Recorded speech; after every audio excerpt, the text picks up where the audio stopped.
O hissi yəqin ki tanıyırsınız. Kimsə üzünüzə gülümsəyir, danışığı yumşaqdır, sanki hər şey qaydasındadır. Amma siz bilirsiniz, arxanızı çevirən kimi o adam sizin barənizdə plan qurur. Bugün biz məhz bu iki katlı insan tipinin psixoloji portretinə baxacaq. Və açığını deyim, bu oxuması da, dinləməsi də rahat olmayan bir mövzudur. Çünki bugün söhbət sadəcə qədim tarixdən getmir. Söhbət bir toplumun içində necə dağıdıcı şəkildə işləyən bir xarakter modelindən gedir. Və bu model Quranda bir surənin adına çevrilib, Münafiqun surəsi. Bu surə münafiqlərin, zahirdə bizdəndir deyən, amma daxilən sabotaj edən insanların şəxsiyyətini elə kəskin analiz edir ki, insan istəmədən öz-özünə soruşur, bu həqiqətən 1400 il əvvəlki bir mətn deyil, elə bil bugünkü cəmiyyətə yazılıb. Və çox vacib bir şey deyim, bu sadəcə ilahiyyat deyil. Bu eyni zamanda siyasi trillerin içində yazılmış bir case study'dir. Burada siyasi təxribat var, status savaşı var, iqtisadi müharibə var və ən şok səhnə inanılmaz dərəcədə gərgin bir ata-oğul qarşıdurmasıdır. Gəlin səhnəni quraq, biz Mədinədəyik. Peyğəmbər Məhəmməd s.ə.v yeni bir icma qurur. Amma hər kəs bu dəyişiklikdən məmnun deyil. Çünki şəhərin köhnə qvardiyası var, oturuşmuş elita, nüfuz sahibləri. Və onların mərkəzində bir adam dayanır, Abdullah ibn Übey ibn Səlul. Tarixdə onun adı çox vaxt belə keçir, münafiqlərin başçısı. Bunun da arxa planı var. Müsəlmanlar Mədinəyə gəlməmişdən əvvəl İbn Übey demək olar ki, Mədinənin kralı elan ediləcəkdi. Yəni tac onun başına gəlirdi. Amma şəhərə yeni liderlik gəlir, yeni sistem qurulur. Və o sadəcə kral olma anını itirmir. O hakimiyyət iddiasını itirir. Bu səbəbdən o və onun kimilər zahirdə müsəlman olurlar. Üzlərini qorumaq üçün, statusu itirməmək üçün. Amma daxilən qəzəb, daxilən düşmənçilik. Və mətn bunu elə bir metafora ilə təsvir edir ki, çox sərt, amma çox dəqiqdir. Divara söykənmiş taxta parçaları. Yəni zahirdə böyük görünürlər, gözəl danışırlar, təsirli görünürlər, gündüzlər səs-küy salırlar. Amma içi boş, içi boş kötük. Sadəcə dekorasiya. Və onların əsas xüsusiyyəti yalan danışmaqdan da əvvəl gəlir. Təkəbbür. Mətn deyir ki, onlara gəlin Peyğəmbər sizin üçün bağışlanma diləsin deyiləndə. Onlar sadəcə imtina etmirlər, başlarını çevirirlər. Bu bir cümləlik cavab deyil, bu nifrətin bədən dilidir. Amma diqqət, bu sadəcə kabudluq deyil, bu strateji idi. Bu bir kampaniya idi. İbn Übey açıq şəkildə Mədinənin varlı adamlarının yanına gedib belə deyirdi, Allahın Rəsulunun yanında olanlara xərcləməyin ki, dağılıb getsinlər.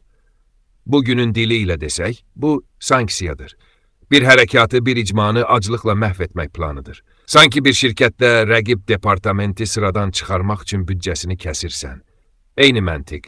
Çünki onun hesabına görə müsəlmanların çoxu Məkkədən gəlmiş qaçqınlardır, mühacirlər. Onların çoxunun heç nəyi yoxdur. Ənsarın, yəni yerli xalqın köməyinə bağlıdırlar. İbn Übey düşünürdü, pul axınını kəs, onlar dağılacaq, Peyğəmbəri tərk edəcəklər. Və bu gərginliyin üstündə bir hadisə baş verir. Səhrada su həyatdır. Su üstündə kiçik bir mübahisə başlayır, bir mühacirlə bir ənsar arasında. Amma bu kiçik dava birdən-birə tayfa qarşıdurmasına çevrilir. İbn Übey həmin anı görür və sanki içindən deyir, bax, bu mənim anımdır. Və o elə bir təhqir edici ifadə işlədir ki, tarixdə iz qoyur, itini yedizdir ki, güclənsin və səni yesin. Yəni mühacirləri it adlandırır. Sanki onları bəsləyən özüymüş kimi. Bu artıq sadəcə düşmənçilik deyil, bu alçaltmaqdır. Və o məqamdan sonra o məşhur cümləsini deyir, Mədinəyə qaydanda şərəfli olan zəif olanı qovacaq. Onun üçün izzət nə deməkdir? Status, sərvət, köhnə elitaya mənsub olmaq, güc. O özünü şərəfli sayır, Peyğəmbəri və mühacirləri zəif sayır. Amma hekayə elə bir dönüş edir ki, sanki film səhnəsidir. Temp aşağı düşür. Onlar şəhərə yaxınlaşırlar. İbn Übey darvazaya çatır və birdən qarşısında biri dayanır. Bu adam onun öz oğludur. Adı da Abdullahdır. Və bu oğul həqiqi mömindir. Təsəvvür edin, oğul qılıncını çəkir. Şəhər darvazasının ağzında dayanır və atasına deyir, Allahın Rəsulu icazə verməyincə içəri girməyəcəksən. Bu bir toplum üçün inanılmaz hadisədir. Çünki o cəmiyyətdə ataya hörmət ən böyük dəyərdir. Amma oğul bir şeyi qan bağından üstün tutur, həqiqəti. Və mənbələr deyir ki, o atasını məcbur edir. Hamının qarşısında etiraf etsin, şərəfli olan Peyğəmbərdir. Rəzil olan isə özüdür. Bu gücün tərsinə çevrilməsidir. İzzətin yenidən tərifidir.